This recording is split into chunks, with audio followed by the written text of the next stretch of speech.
I was stuck when I started studying. I was stuck in the low 150s for quite a while, several months actually. I wouldn't really call that a plateau because that was before I improved. But yeah, I was stuck for a long time.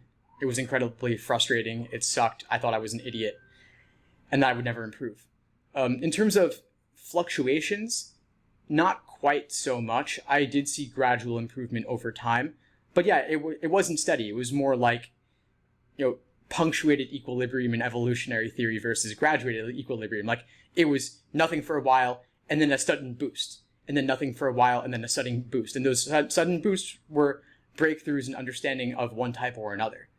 But to tackle this issue of variations between sections, I'll assume for a moment that Peter is talking about logical reasoning for both. -1, and let's say Peter gets -1 on his first LR and then -11 on his second LR. Because that's consistent within LR, something is going wrong. And I would doubt that it's Peter's understanding of logical reasoning in this instance. Maybe he gets -1 his first section while he's feeling fresh, and then he gets -11 on his last LR section, which is maybe his fourth or fifth section, assuming a full-length timed exam. And so maybe Peter's tired and needs to work on his endurance. Or maybe he got a phone call in the middle of this and then he was distracted. So there's a lot of factors, and there is an element of randomness. And some of it is due to content.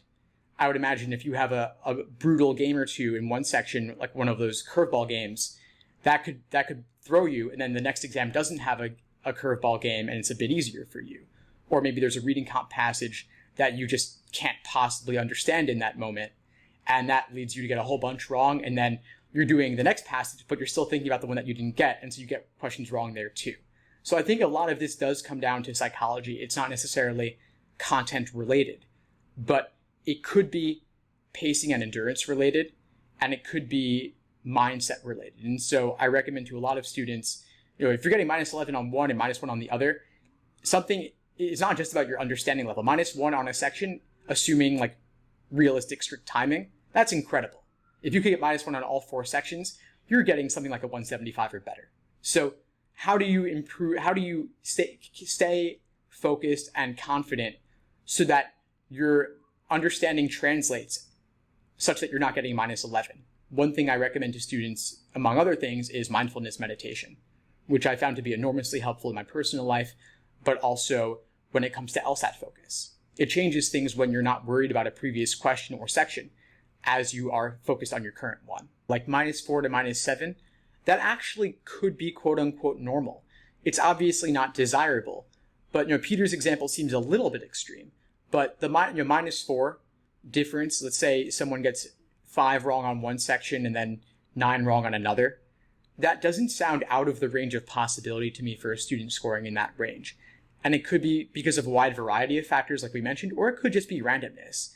There is an element of randomness, as you said, and when you're looking at one exam, you're not dealing with a very large sample. That's only 100 questions. That's 1 3.5-hour sitting or so.